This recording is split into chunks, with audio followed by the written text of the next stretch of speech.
Welcome to Author Stories, the podcast where we talk to the best writers in the industry and discuss writing and the creative process. Whether you're a writer, a reader, or both, we hope you'll find something here that makes you love books and the writers that create them. You can find archives of all of the great conversations I've had with authors over the years at hankgarner.com. Take some time and browse around there. I'm sure you'll find a new author to love, find inspiration for your own creative life, and find a new story to get lost in. On Author Stories, we bring you the story behind the stories, and today, my guest is Josh Gondelman. Josh is a television writer, stand-up comic, and has a brand new book called Nice Try, Stories of Best Intentions and Mixed Results, and we have a fantastic conversation. Let's thank some folks that make this show possible. Edge of Valor, a military sci-fi thriller by Josh Hayes. When their mission fails, his begins. David Weber calls it a tour de force. Special Agent Jackson Fisher is a man after truth. When a military operation to extract a high-ranking ambassador from the war-torn border world of Stonemaier ends in disaster, Fisher is called in to investigate. A whole platoon went in, but only 3 Alliance Marines returned home. The rest killed in action along with hundreds of civilians. With tensions between the Holloman Alliance and Stonemaier rising, Fisher attempts to stitch the pieces together. One thing becomes more and more certain. The surviving Marines are lying. As the truth unfurls, Fisher begins to realize this was far more than a simple rescue mission, and that the truth might be something best left buried. Filled with action, mystery, and well-crafted characters, Edge of Valor, the Valor series Book 1, will put you into a world of war, conspiracy, and betrayal. It's perfect for fans of David Weber's Honorverse or Tom Clancy's Jack Ryan with a futuristic flair. That's Edge of Valor by Josh Hayes. Chronicle of the Five by Garrett Godric. From Book 1, a peculiar boy with a remarkable ability, a secret society on a dark crusade, an extraordinary device that could change the world. 14-year-old Cody Calder is a frightened, insecure boy who wants nothing more than to find courage and self-worth, and he has a difficult decision to make. He can go with his family and confront his fears, or stay behind and hide at his uncle's farm. If he stays, he must say goodbye to the 2 most important people in his life.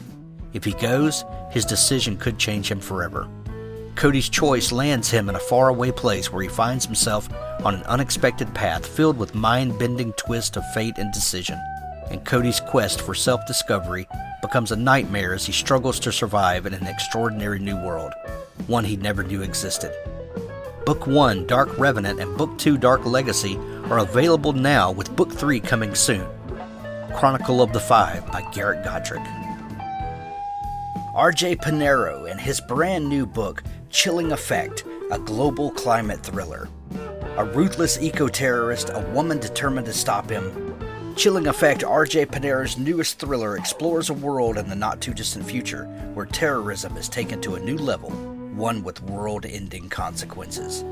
You never know what you're capable of until the monster inside of you pushes you beyond your moral line in the sand. These are the opening thoughts of former climatologist William Christed as he prepares to attack our delicate ecosystem. He's hell-bent on avenging his father's death and will go to extremes of terrorism never before seen, all to strike a blow to those whose hubris led to his father's demise.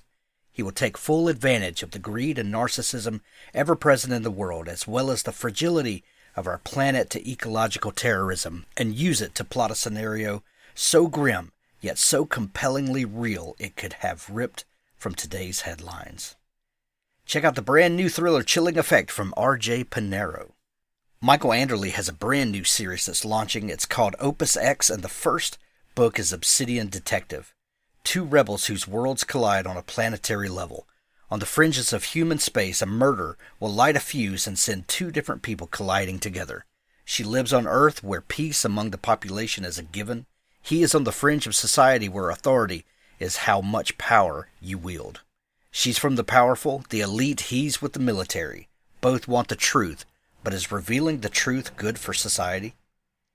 Check out Obsidian Detective, the very first book that's up for pre-order now, from the new series Opus X by Michael Anderle. If you love comics the way I do, go check out Cool Comics in My Collection at edgosney.com. Ed runs one of the best comics blogs on the internet. New episodes each Thursday come out, digging into the things that we have loved about comics and comic collecting. There's something there for everyone. Go check out Cool Comics in My Collection at edgosney.com. Well, thanks for joining me again for the Author Stories podcast, where I bring you the story behind the stories and the storytellers. Today, I'm super excited to have Josh Gondelman on the show with me today. He's a stand-up comic and a writer. You probably have seen his writing credits, if not his stand-up comedy, before. He's got a fantastic new book. It's called Nice Try, Stories of Best Intentions and Mixed Results. And this is a hilarious read. Thanks for joining me today, Josh. Thanks so much for having me. I'm excited to have you. We begin each show with the same question, and that question is, what is your first memory of wanting to be a writer or storyteller? I think in like first or second grade, I wrote a poem for like some kind of like library literary competition, and it was, even for second grade standards, not terrific. But I remember being like, I think I can do this. Like, I liked words that rhymed. So I was like, yeah, this rhymes. This is a poem. Bow down. It's happening. I've arrived. I love it. I love it. Did you come from a bookish house? Yeah, for sure. My mom reads books all the time. That's like her primary leisure activity, I would say. And my dad is always reading mostly newspapers, but like he was also a reader, but less books, so fewer books. So, and they were both very encouraging of like scholarship and reading, and they would both, my mom and dad, like read to me a lot, when I was a little kid. So they're very encouraging. So when I was young, like reading was the thing I would do to procrastinate too. So like if I had a homework assignment, I would like read an entire Goosebumps book as procrastination, because I could do it. They're very short. You kind of fly through them in an hour or two. And my parents at some point had to be like, you have to stop reading because we know you're doing it to avoid learning the things your teachers want you to learn. So they didn't tell me to stop forever, but just, take a pause. Did your dad ever have to rescue you from school because you were scared of Goosebumps? It was not actually Goosebumps, but it did happen it was one of those scary stories to tell in the dark books. And I had a very visceral reaction to it and had to be sent home in either first or second grade. Oh, that's amazing. I saw one of your stand-up bits, and you've got this joke about in-laws and about the father-in-law. The in-laws are perfect because this father-in-law is the father that never had to rescue me from school because having an emotional reaction to Goosebumps. Yeah, the Goosebumps book I was reading is too scary. But that was hilarious to me. Thank you. I downgraded it to Goosebumps because it's funnier and everybody knows what Goosebumps is, so it's just easy for the joke. That's hilarious. Were you a gregarious kid? Were you the kid that always wanted to entertain everybody? Yeah. I think so. I always remember myself as being slightly shy, and my parents always say never a day in your life. But I think I was just very polite. So I was like reserved in terms of politeness. Like I wasn't always doing like big physical bits, but I was also very talkative. That's fantastic. When did comedy become super important to you? I'd always loved jokes. We would watch, comedy films, and I remember like very early on, I remember like convincing my parents to let me watch some Saturday Night Live compilations of old sketches, or one of the first memories I have of that was when Nancy Kerrigan, who is from my hometown, hosted Saturday Night Live. My parents let me watch like a bunch of the sketches, and that was very formative. And comedy, I guess, as something I did, started becoming more important in high school. I was acting in plays at school, and I always vastly preferred the comedies to the dramas and even the musicals, because I was much better at the comedy stuff. And so then I I started doing stand up when I was 19, between freshman and sophomore year of college, and that's kind of when I like began like getting easing myself into professional performing and writing. Like I started when I was 19. I probably got my first gig when I was my first paid gig when I was 20, and it was like I did a show at the West Point Military Academy that a friend who was a cadet Wow. there. Yeah, we brought a bunch of comedians, and it was rough stuff. And the guy that we brought to close the show was a couple of years more experienced and did really well. But the rest of us, it was like kind of white knuckling till the end of our time that we were contracted to be on stage.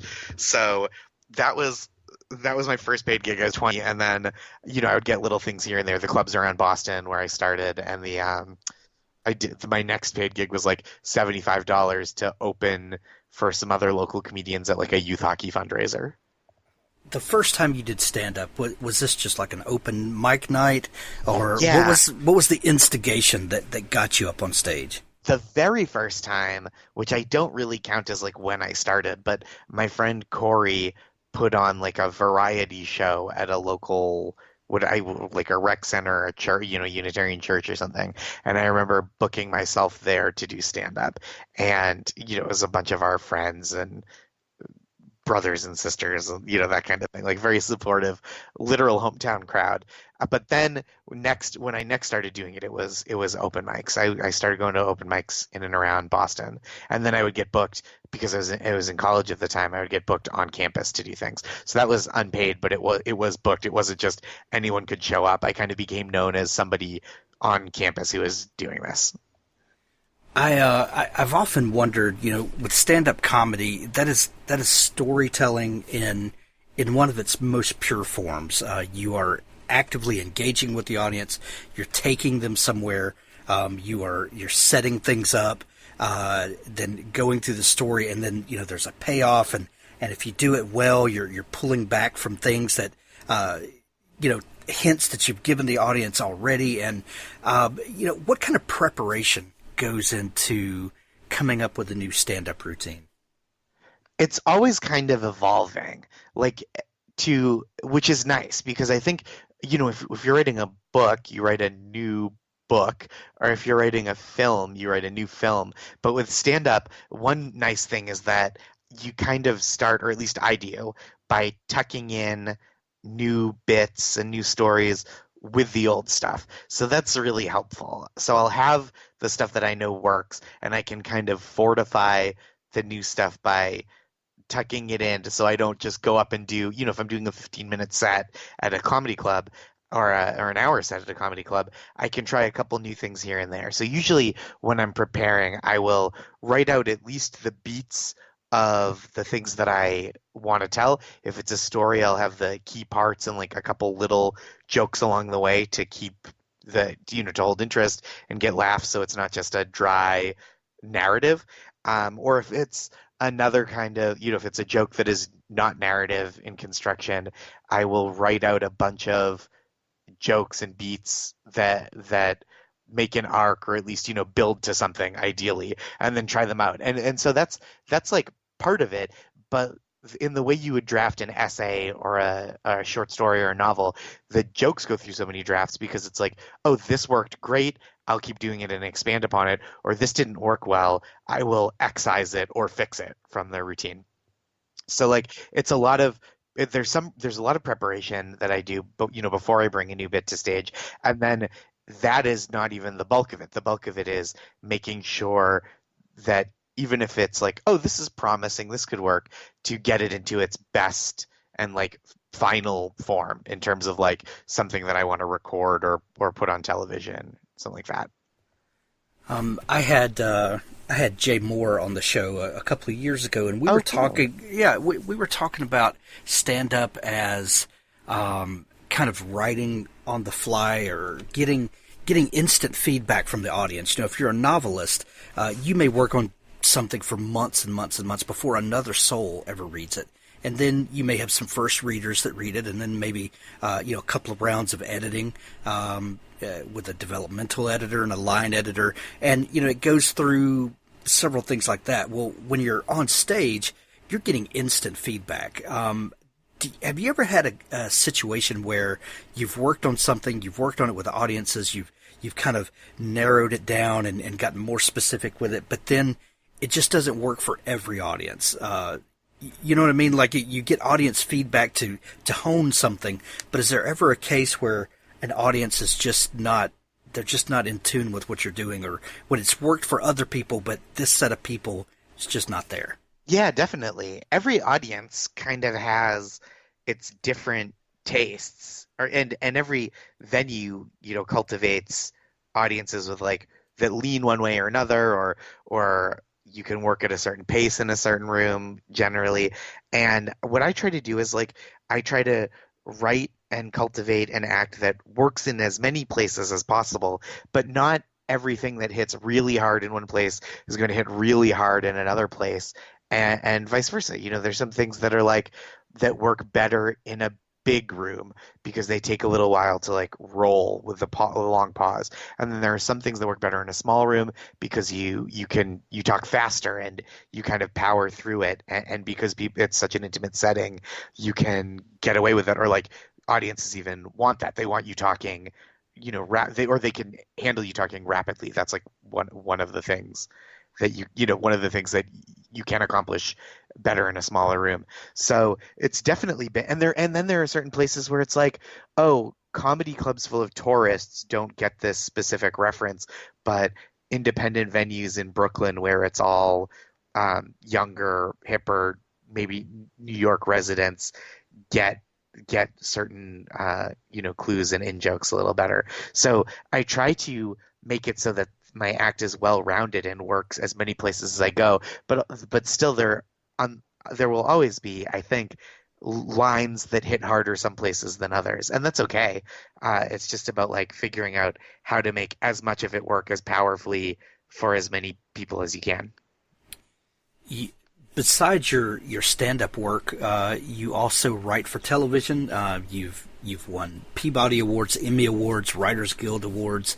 What is the difference in writing for yourself, for things that you personally are going to perform in front of an audience, and then working in a writer's room where you're crafting maybe something along with other people, and then ultimately for someone else to perform? I love both kinds of things. I think they're both really important and like vital to my enjoyment of working in a creative field. I think also the writing for stand-up is collaborative in terms of like comics run bits by each other all the time. You use friends as a sounding board. You are a sounding board for friends, and then you kind of let the audience inform how things progress. So it's not just solitary. Like I found writing a book so much more solitary than stand-up, as you mentioned earlier, because like you said when speaking to Jay Moore, it's like you don't show it to anyone until you're like, I think this is almost done, right? Like I have a fully done version of this and it took me months. And then writing with other people in a writer's room I love because I love bouncing ideas back and forth. I love like someone having a good idea and trying to augment that. I love people making my ideas stronger, and that kind of collaboration. And it's fun because there are opportunities to write things that I wouldn't get to express just on my own. Like I've written this past year I've been working for Jesus and Marrow on Showtime, and before that I wrote for Last Week Tonight with John Oliver for a number of years on HBO. And I think like there are things that you can express when writing for those shows that like wouldn't feel natural to express through stand-up or essays even. So that's really exciting. That's like a fun part of it, is like, oh, I can be part of this like 25-minute story on the kind of like horrors of immigration court and make that comedy, where it's like, that's not going to be a stand-up bit. Right. It's going to be a tough sell on stage. Yeah, very tough sell. And it's like, it's a tough sell as an essay too, where you need like someone kind of like animated with reacting to things, presenting things in a bigger, more produced way for comedy. In talking with a lot of creative people, comics especially, the same goes for a lot of novelists, that there's a sort of romanticized idea of that artists work through their pain, or great creation comes out of pain, and things like that, and brokenness, and that you kind of have to be messed up a little bit to be funny, or to really communicate with people. And then the argument then goes from, well, if you've kind of worked through those things and you start raising a family, and and they kind of have a near perfect upbringing like we all would like to give our children, are we then crippling them by taking all of the pain and things away that make creative people creative? I think you could argue that back and forth about where creativity actually comes from, but it seems like your comedy really comes from a different place. Can you be kind of not broken and be funny?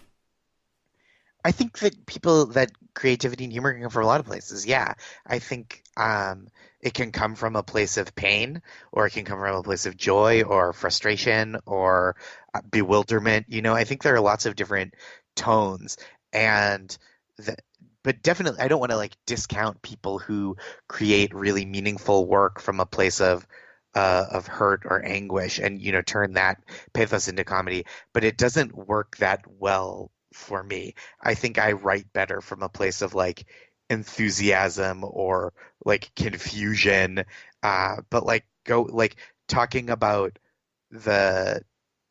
I don't thrive when the premise is like, let's start with the worst thing that I can recall having happened to me, and go from there. Where some people really do, they transfigure that so beautifully into art. But I also think that like it is a myth to say that like only good art comes from that, or good art can only come from hurt.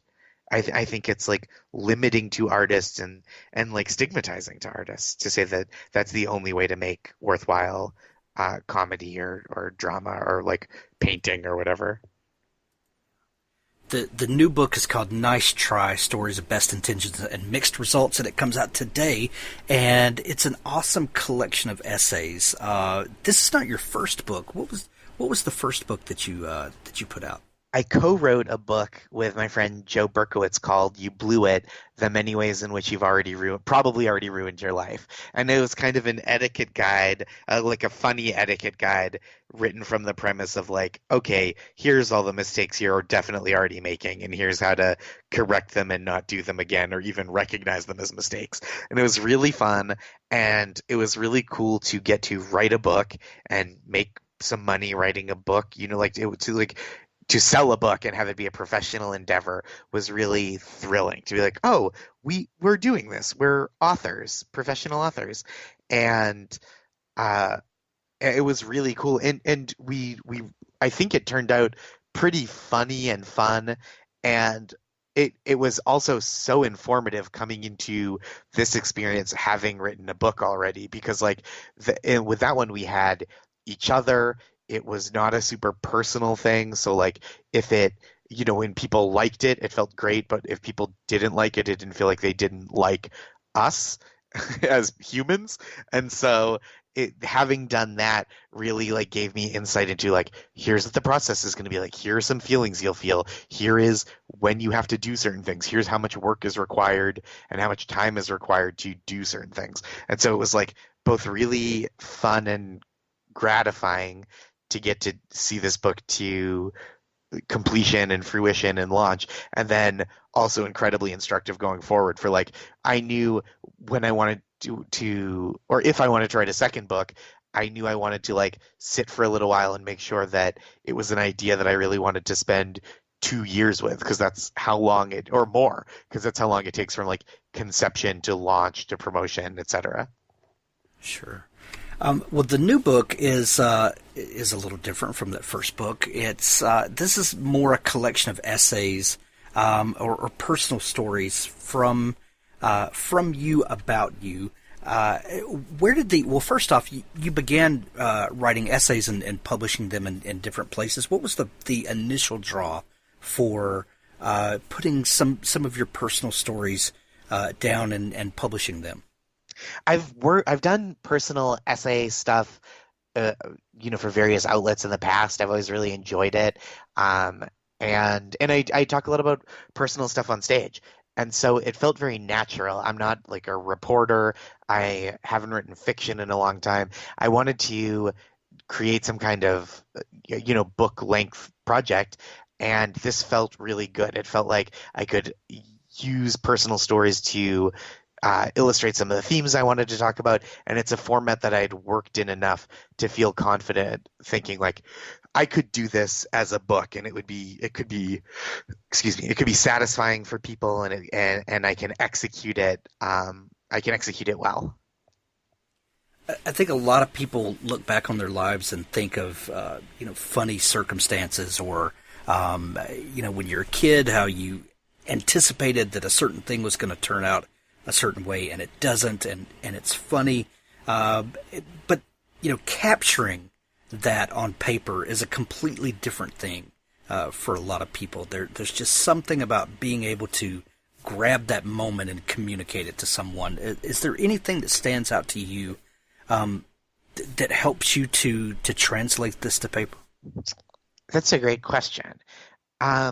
Stuff that I mean, so much of it is just stuff that I remember, stuff that sticks out as like, oh, this was a moment that sticks out from my childhood or from my 20s or from my work experience or relationship with my wife. And so that it's like such a silly, facile answer, but like something that's stuck in my mind feels like it's worth exploring. And then I had to think like, what is the importance of this, and how can I flesh out what makes this important and memorable to me in a way that hopefully will be important, or memorable at least, and enjoyable to audiences and readers. And sometimes it's a silly little detail that just makes it visceral almost. One of the stories in there, you're talking about your wedding reception, and there's a Michael Jackson impersonator, down to the glove, and you just feel like you're there. Are there ever little, or do you notice the little specific things that are going to really draw someone in? I'm really bad at physical description. I like terrible at it. I don't know. I have a real hard time describing what people look like or like what a place is like. But I think there are ways to, I think like little feelings or little details that you notice about, a little physical detail that evokes something rather than describing like, I could, every detail in such beautiful. There are so many people that like set scenes really beautifully and describe people's physicality really well, and I just like don't have that gift because my brain is just kind of like, I don't know. He was like somewhere between 5 and 7 feet tall, and it's just like it's not like if I ever got robbed, the person would absolutely get off scot-free because I would never be able to describe them. And so I think just like seizing little details that give you the feeling of what happened, or like the impression of what it was like, is that's important. Like if you notice one thing that sticks out about a person, you don't always have to describe the rest of them, or one thing that sticks out about a situation, right? If you're in a gym and it's dark and it smells like old French fries, you don't need to describe that much else, right? Like people can picture it from there. Or like if you're describing a person that you used to know and you say that they seem like their demeanor was such that they're always about to lunge at you. It like doesn't matter as much what you don't need to know their hair color, their eye color. You have the feeling of being in the room with them. Or if you're describing a gym and you say that it smells like old socks and French fries, every person is there with you. Everyone knows exactly what you're saying. Yeah, that's fantastic. Thank you. Yeah, the book is broken into three sections. When you're first kind of laying out the book and looking for a narrative thread for this, how did you decide on the sections, and did you have ideas for the stories you would tell in there? Or were you laying out a map and then saying, okay, now what can I cull from my life to put in these sections? I started with the essays. I was like, here are a bunch of stories that I want to tell, and I think they kind of took the shape. They took the shape roughly that they're in now. And my editor, Stephanie Hitchcock, who's wonderful, thought, these kind of feel like three different chunks of like formative years, what you were like, and then kind of like growing up, struggle, and also, there were like childhood stories, high school, college stories, adulthood, professional stories, relationship stories. So like it kind of they kind of coagulated into these chunks on their own, and her like super keen editing eye noticed that, and it felt like by separating them intentionally, it feels like we're directing the reader a little bit more of like to kind of tease out what the story is, or the arc of the stories overall. When you start seeing your life laid out like this, are there feelings at the end of it?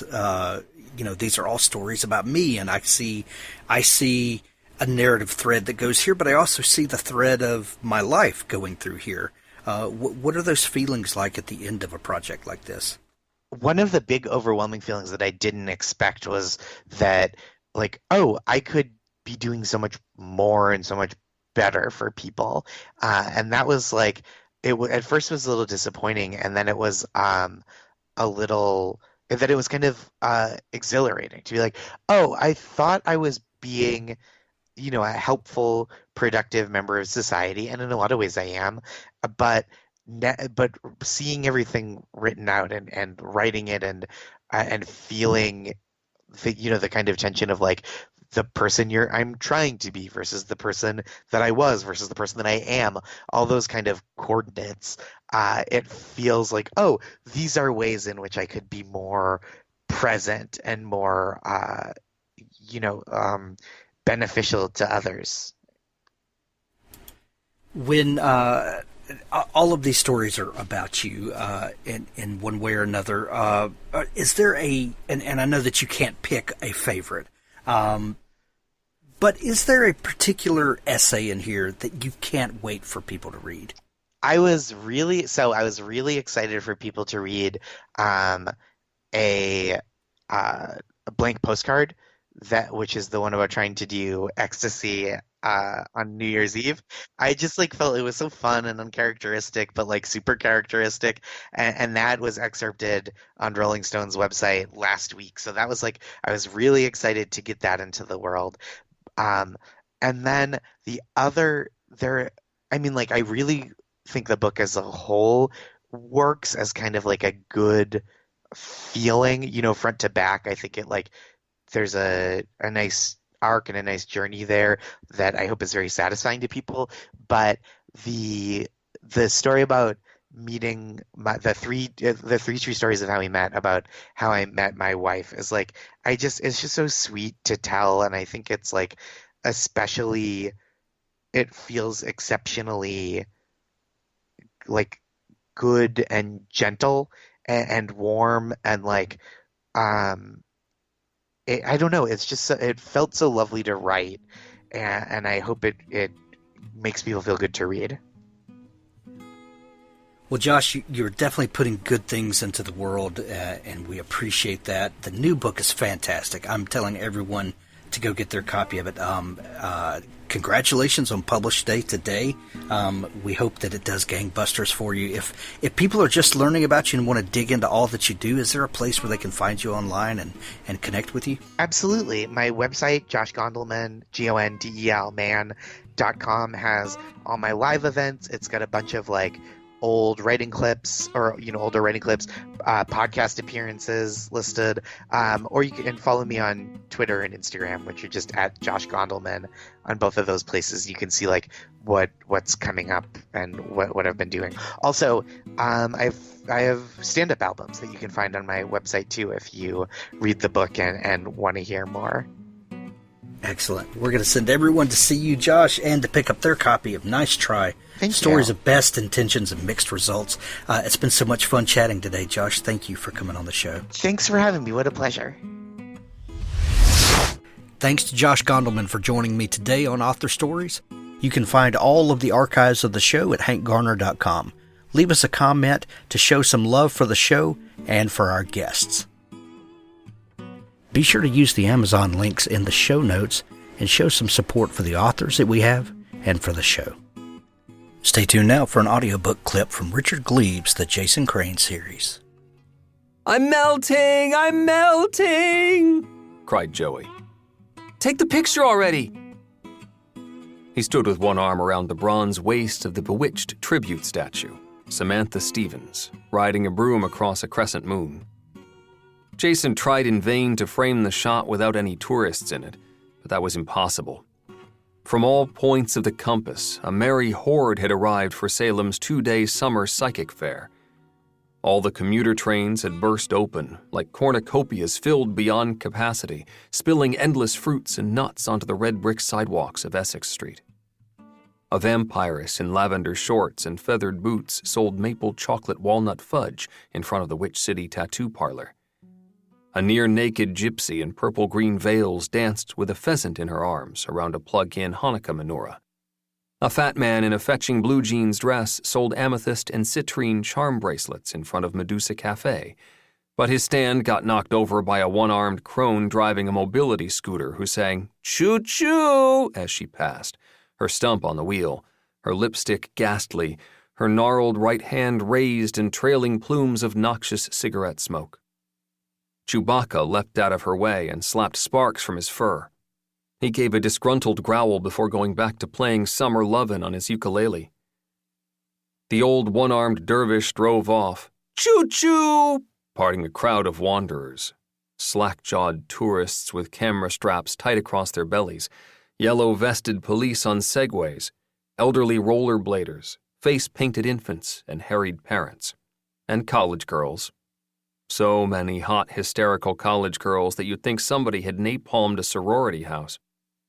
"Jason, are you deaf?" "Sorry." Jason raised the phone and took the shot. Joey inspected the photo and nodded in approval. "Your turn." "No, thanks." "Do it, Shaggy. Don't make me hex you." Jason gave in and traded places. He put an arm around Samantha's metal back. Her bronze body had flushed in the afternoon sun, warm through his glove, but her eyes were weary. No, downright creepy. And her smile was forced, like a Disneyland princess who'd had her toe stomped. "Say chowder," cried Joey, who'd been practicing his New England accent all morning. "Come on, man. Say chowder." "Fine, chowder." Joey got the shot, and Jason surrendered Samantha to a chubby kid wearing a Gandalf beard who climbed up to worship her bronze bosom.